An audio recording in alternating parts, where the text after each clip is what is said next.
Bismillahirrahmanirrahim. In today's video, we will see the psychological realism in the novel The Mill on the Floss by George Eliot. So, Mill on the Floss is a novel written by the George Eliot. Original name was Mary Ann Evans.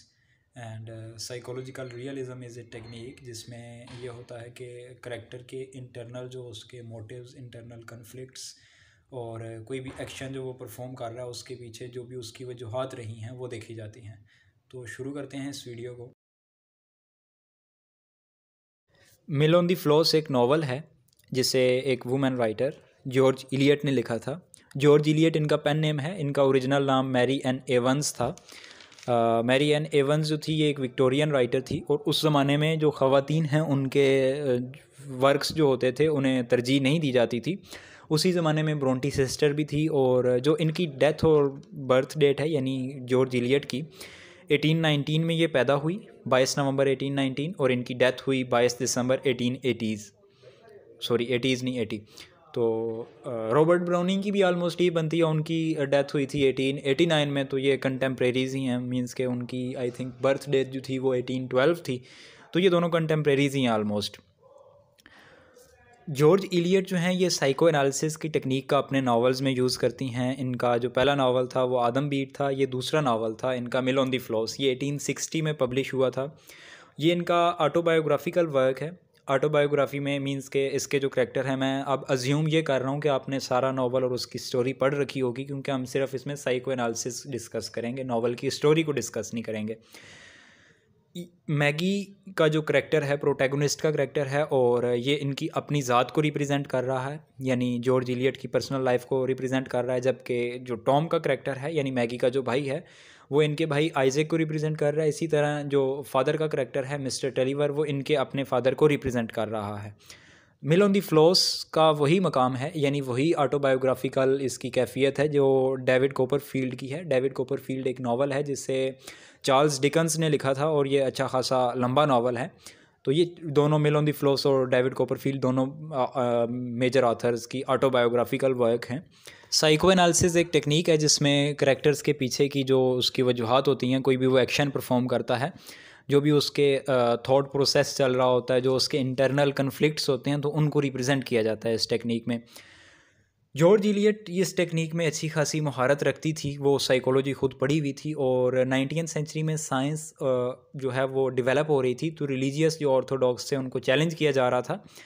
Action के पीछे motive देखना, impulses देखना और उसके पीछे heredity influences को देखना George Eliot का फेवरेट जो है वो शोबा था, यानी फेवरेट इनका रिप्रेजेंट करने का नावल को तरीका था। लेटिस कॉपर नाम के एक क्रिटिक हैं, वो कहते हैं कि जो जॉर्ज इलियट के एनालिसिस ऑफ मोटिव्स हैं ये बहुत ही पेनिट्रेटिव होता है और फ्रॉइड से पहले इस तरह की सोल और माइंड की स्टडी किसी के यहाँ हमें नज़र नहीं आती।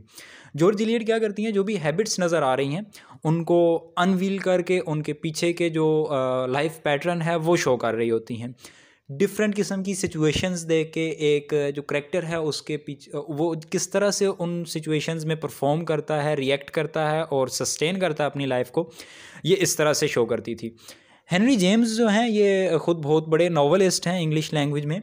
मैंने पिछली वीडियो में भी कोट किया कि इनके बारे में टी.एस. इलियट कहते हैं कि हेनरी जेम्स और मिल्टन जो है ये अपना एक अलग से स्टाइल बना के गए हैं और इनके स्टाइल को कॉपी करना किसी के बस की बात नहीं है। तो हेनरी जेम्स इनके बारे में कहते हैं जॉर्ज इलियट के बारे में कि इनकी जो वर्क्स हैं उसमें, यानी जो फिक्शनल वर्क्स हैं इनके, उसमें साइंस ज़्यादा नज़र आती है, आर्ट कम नज़र आती है।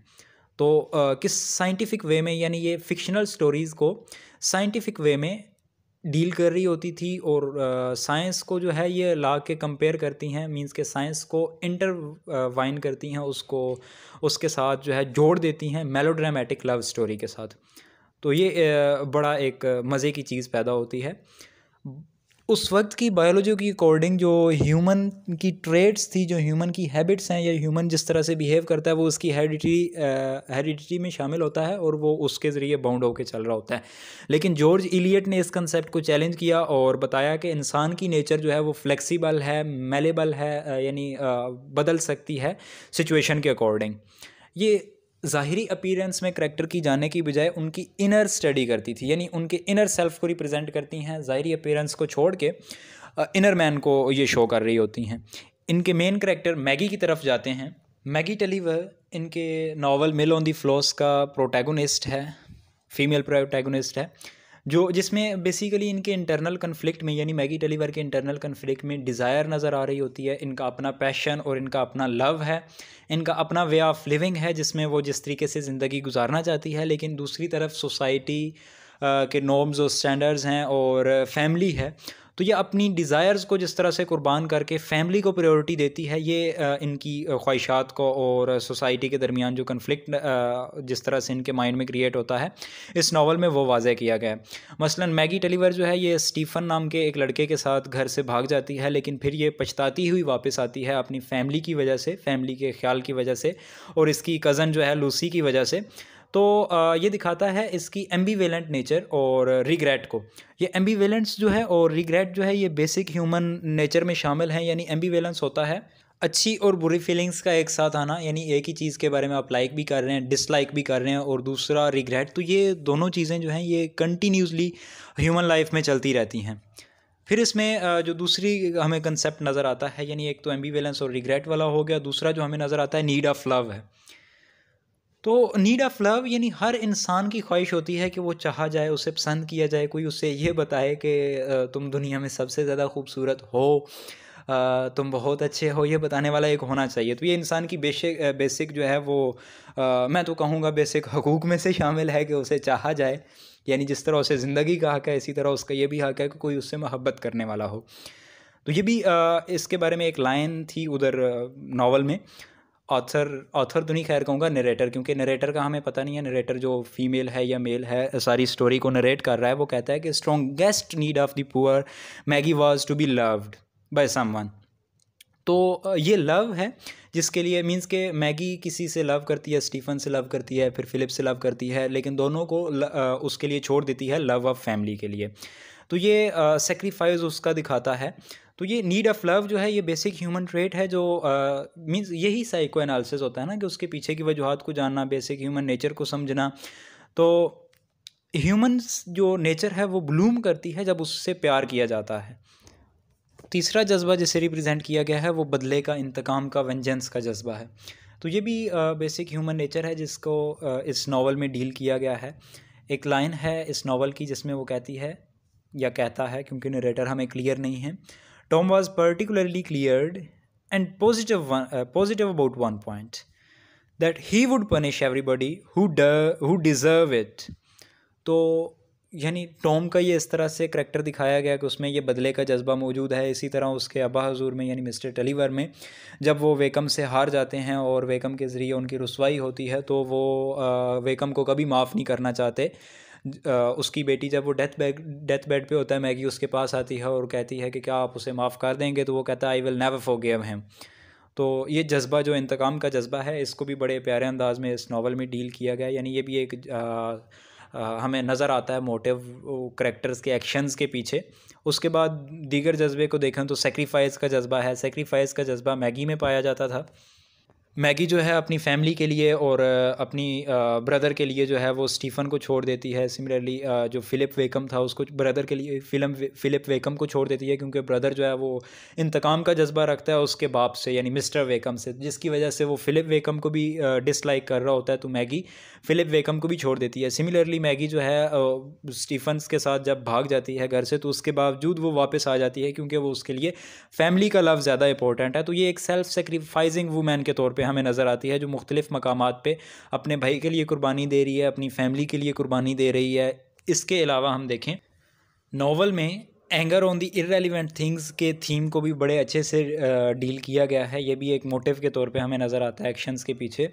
फॉर एग्ज़ाम्पल जब उसकी मैगी की आंट ग्लैग और उसकी मदर उसके बालों पे तनकीद करती हैं और उसकी मदर उसके कह रही होती है कि go and comb your hairs, तो वहाँ पे जिस तरह से परेशान होती है, तो जब इंसान बेचैनी के आलम में होता है तो वो किसी न किसी जगह पे अपना गुस्सा निकालता है। बाज़ लोग अशिया तोड़ देते हैं, ऊंचा ऊंचा बोलने लगते हैं, ठुड्डे मारते हैं चीज़ों को। तो यहाँ पे नरेटर ने एक लाइन कही है उसकी वुड डॉल के मुतल्लिक, जिससे वो आके मारती होती है, हिट करती है और उस पर खरोंचे डालती है। वुड डॉल उसकी पड़ी होती है, जिसको मतलब जहाँ पे आके वो गुस्सा उतारती है। तो ये इस करैक्टर के इनर कॉन्फ्लिक्ट को बड़े अच्छे से यहाँ पे डील करता हुआ हमें डील करती हुई नज़र आती है। लाइन नरेटर ने जो कही है वो ये है कि here she kept a fetish which she punish for all his misfortune, sorry her misfortune. तो इसी तरह एक और कंसेप्ट हमें इसमें नज़र आता है जेलसी का। जब टॉम देखता है कि उसकी बहन मैगी जो है वो पढ़ाई की उन फील्ड्स में अच्छी है जिनमें वो बुरा है, तो वो बड़ा जेलस फील करता है और कहता है कि any donkey can do it. Similarly Maggie जो है वो जेलस फील करती है अपनी कज़न लूसी के लिए। लूसी जो है वो बड़ी खूबसूरत और जिस तरह की विक्टोरियन टिपिकल गर्ल्स होती थी उस तरह की एक लड़की है, जिसके हेयर हर वक्त कॉम्ब रहते हैं और बड़ी सजी संवरी रहती है, तो उसके मुतल्लिक वो बड़ी जेलसी फील करती है। सिमिलरली जब उसका ब्रदर टॉम जो है मैगी को कम वैल्यू दे रहा होता है और लूसी को ज़्यादा वैल्यू दे रहा होता है, तो तब भी वो बड़ा जेलस फील करती है और जेलसी की वजह से वो लूसी को मट्टी में धकेल देती है, पडल में धकेल देती है। तो ये भी एक जेलसी को भी इसने बड़े अच्छे से डील किया है। इसी तरह एक नेक्स्ट हमारे पास पॉइंट आता है सेल्फ़ डिस्ट्रक्शन का। सेल्फ़ डिस्ट्रक्शन का मतलब है अपने आप को अपनी हालत को बिगाड़ना या अपने आप को तकलीफ़ देना। जब इंसान किसी चीज़ से बहुत ज़्यादा तकलीफ़ में होता है और उसे समझ नहीं आती तो वो क्या करे, तो वो अपने आप को अज़ियत में मुब्तला करने की कोशिश करता है। हज़रत जॉन एलिया का एक शेर था कि एक ही तो हसरत रही है अपनी हालत तबाह की जाए।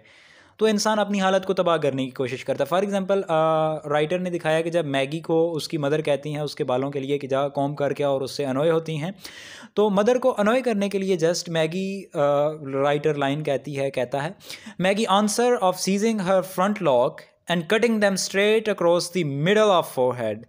तो मैडी ने मदर की कॉल का इस तरह से जवाब दिया, यानी वो परेशानी और हैजानी कैफियत में जाके अपने बाल काट के आ जाती है। तो ये सेल्फ़ डिस्ट्रक्शन का भी इसमें थीम मौजूद है। इसके अलावा जो करैक्टर्स हैं जॉर्ज इलियट के, वो बड़े लाइवली करैक्टर्स हैं, उनमें ज़िंदगी मौजूद है, ज़िंदा करैक्टर्स हैं, आपको चलते फिरते नज़र आएंगे। और वो कोई पैसिव करैक्टर नहीं है, वो एक्टिव करैक्टर हैं और वो इवॉल्विंग करैक्टर हैं, यानी स्टेगनेंट नहीं है एक जगह पे। जिस तरह का करैक्टर शुरू में था बिल्कुल उसी तरह का आपको एंड पे नहीं मिलेगा, उसमें कुछ ना कुछ कहीं ना कहीं कुछ ना कुछ आपको चेंज नज़र आएगा। फॉर एग्जाम्पल मिसेस ग्लैग के करैक्टर को लें तो ये करैक्टर जो है शुरू में हमें बड़ा अजीब सा करके पेश किया जाता है। ये आंट है, यानी उसकी मदर की बहन है, मिसेस टेलीवर की बहन है, और लूसी की भी आंट ही है, खैर मैगी की आंट है। तो मैगी के ये बड़ा क्रिटिसाइज़ कर रही होती है इसको। बच्चे जो हैं वो हमेशा शैतान बच्चे ही नज़र आते हैं, इडियोटिक नज़र आते हैं, और जो है मेसी डार्क हेयर की वजह से ये हमेशा मैगी को क्रिटिसाइज़ कर रही है। इसके अलावा भी इसका बिहेवियर जो है वो बड़ा प्राउड सा और नकचढ़ा सा बिहेवियर है। लेकिन इस नावल के एंड पे हम देखें तो वो ज़रा नर्म दिल भी हो जाती है, यानी जब लूसी जो है वो लूसी कह रहा हूँ मैगी जब वो भाग जाती है स्टीफ़न के साथ, तो ये जब वापस आती है भाग जाने के बाद, तो ये बड़ी रहम दिल होके पेश आती है उसके साथ, उसकी साइड लेती है, जबकि फैमिली में उसकी कोई साइड नहीं लेना चाह रहा होता। तो मीन्स कि ये भी एक इवॉल्विंग करेक्टर के तौर पे मौजूद है। नावल के स्टार्टिंग में मिसेस टेलीवर के करेक्टर को इस तरह का दिखाया गया कि वो ज़रा बेटे को प्रेफरेंस दे रही होती हैं मैगी की बजाय, वो अपने बेटे टॉम से ज़्यादा मोहब्बत करती हैं, और लूसी के साथ जो उनका रवैया है वो ज़रा सा नामुनासिब रवैया, लूसी कह रहा हूँ, मैगी के साथ जो उनका रवैया है वो ज़रा सा नामुनासिब रवैया है। सिमिलरली वो मैगी की बजाय लूसी को ज़्यादा पसंद करती हैं, क्योंकि वो एक सजी संवरी खातून है और इस तरह का उनका करैक्टर है कि वो घर के साजो सामान के साथ मोहब्बत करती हैं और टिपिकल हाउस वाइफ के तौर पे हमें नज़र आती हैं। लेकिन एंड पे जब हम देखते हैं नावल के एंड पे जब लूसी को घर से निकाल दिया जाता है, तो ये इस बात की हमायत कर रही होती हैं, ये लूसी के साथ रहना चाहती हैं, उसे अकेला नहीं छोड़ना चाहती, ना ही उसे ब्लेम करना चाहती होती हैं, और ये left her house with her daughter as well. अब इस नावल के मेजर करैक्टर प्रोटैगनिस्ट मैगी को देख लेते हैं। तो मैगी का जो बचपना था वो बहुत ही शरीर किस्म का था। होना तो ये चाहिए था कि बड़ी हो के ये शैतान हो गई होगी, लेकिन मैगी जो है वो बदलती हुई हमें दिखाई देती है। शुरू में ये ज़रा एंग्री और रैश टाइप की थिंग है, बहुत ही ज़्यादा बागी किस्म की लड़की है। कोई भी मसला हो तो रोना धोना, इधर हट जाना या बगावत कर देना। बगावत का मतलब नॉर्मल लेवल पे बगावत, बड़े लेवल ही नहीं, क्योंकि बगावत हमारे लफ्ज़ माइंड में इस तरह से फिट है कि सिर्फ रियासत के ख़िलाफ़ ही बगावत होती है। तो इसके मतलब राइटर वाइल्ड थिंग के वर्ड यूज़ कर रहा होता है। इसी तरह इसके अब्बा हजूर जो इसे कहते हैं, टलीवर कहते हैं, I am worried what will happen with you if you are so naughty. तो इसको डांट डपट का भी असर ख़ास नहीं होता और इस वजह से इसे डांट भी पड़ती है क्योंकि ये रैश बिहेवियर है और एंग्री बिहेवियर है। लेकिन जब इसके वालिद मोहतरम का जनाजा निकल जाता है यानी बैंकरप्सी हो जाती है, तो ये एक किताब पढ़ती है थॉमस कैंपस की। ये ज़रा सेल्फ़ सेक्रीफाइसिंग हो जाती है और फिर इसको एहसास होता है, या अपने आप को ज़रा बदल लेती है, वैल्यूज़ की कदर करने लगती है। फिर वो इसके अंदर से बगावत के जज्बात जो हैं वो ख़त्म होने लगते हैं और एक परफेक्ट विक्टोरियन गर्ल के तौर पे हमारे सामने आती है। लेकिन जब ये दोबारा फ़िलिप वेकम से मिलती है तो इसके वो बचपन वाले अनासर जो हैं वो ज़रा दोबारा जाग उठते हैं। और फ़िलिप वेकम इसके मतलब जो राइटर के अल्फाज हैं वो ये थे, फ़िलिप वेकम इसके मतलब महसूस करता है, shutting herself up in a narrow self delusive fanaticism which is only a way of escaping pain by starving into dullness all the highest power of her nature। तो वो मतलब कि महसूस करता है कि इसकी नेचर जो थी इस तरह से नहीं है, ये वापस जो है वो दोबारा से यानी दोबारा से अपनी ओरिजिनल नेचर यानी वो रिबेलियस नेचर में वापस आ जाती है। तो ये इस पॉइंट पे भी वापस आ जाती है, लेकिन मतलब कि उनके घर वालों के समझाने के बावजूद जो है इनके मीटिंग कंटिन्यू रहती हैं फ़िलिप वेकम के साथ। सिमिलरली स्टीफ़न के साथ एक दफ़ा ये भाग भी खड़ी होती है, लेकिन वही लूसी, उसको कभी इसने जेलसी की वजह से धक्का दे के उस पडल में फेंका था, लेकिन अब ये उस लूसी का इतना ख्याल करती है कि उसकी वजह से स्टीफ़न को छोड़ के दोबारा वापस आ जाती है। तो मीन्स के ये एक इवॉल्विंग करेक्टर है जो इमोशंस के अकॉर्डिंग चेंज भी हो रहा है, अपने माजी के तजर्बात से सीख भी रहा है, अपने आप को बदलने की भी कोशिश कर रहा है। टॉम के करैक्टर को देखें तो टॉम का करैक्टर जो है ज़रा बचपन में जो है शैतान किस्म का करैक्टर है, स्टूपिड किस्म का लड़का है जिसको बहुत ज़्यादा केयरलेस किस्म का है। एजुकेशन भी उसकी अच्छी नहीं चल रही, स्टडीज़ में भी अच्छा नहीं है। और एजुकेशन के मतलब जो आथर हमारा है वो कहती है, नरेटर सॉरी कहता है, become more like a girl then ever being. तो मीन्स के एजुकेशन में भी अच्छा प्रूव नहीं होता और एजुकेशन से इसकी मतलब जो मिजाज है वो भी ज़रा बिगड़ना शुरू हो जाता है। लेकिन नावल में आगे चल के जब इसका फ़ादर हजूर जो हैं उनका दिवालिया निकल जाता है, बैंकरप्ट हो जाते हैं, तब ये ज़रा संजीदगी से चीज़ों को लेना शुरू करता है। पहले ये समझता होता है कि अब्बा हजूर जैसे कह रहे हैं वही बजा है, वही ठीक है, लेकिन बाद में ये ज़रा क्रिटिकल होकर सोचता है और इसे लगता है कि जो हमारी गुर्बत है, जो हमारे मसाइल पैदा हो रहे हैं, ये मेरे बाप की लापरवाही की वजह से पैदा हो रहे हैं। सिमिलरली बाप को हकारत की नज़र से फिर देखना शुरू कर देता है। बचपन में बड़े इज़्ज़त व एहतराम से वो देख रहा होता है। और सिमिलरली जो अपनी सिस्टर है इसकी मैगी, उसके मुतल्लिक ये बचपन क्या जवानी में भी ये कोई ख़ास सिंपथी नहीं रखता होता, उसकी मुतल्लिक भी इसकी फ़ीलिंग्स अच्छी नहीं होती है। उसे स्टूपिड सी लड़की समझ रहा होता है जिसके अंदर कोई ख़ास अक्ल व शऊर नहीं है, बस ऐसे ही विम्जिकल सी है, कुछ भी कर देती है। लेकिन जब आप नावल के एंड पे पहुँचते हैं, जब बहन अपने भाई को तूफ़ान में बचाने जा रही होती है, तो उस पॉइंट पे वो बड़ा ह्यूमिलिएशन फ़ील कर रहा होता है कि मैंने इसके साथ ज़िंदगी में अच्छा नहीं किया। बिफ़ोर डेथ उनकी जो फीलिंग्स होती हैं वो बिल्कुल बदल चुकी होती हैं। तो जो करैक्टर्स हैं ये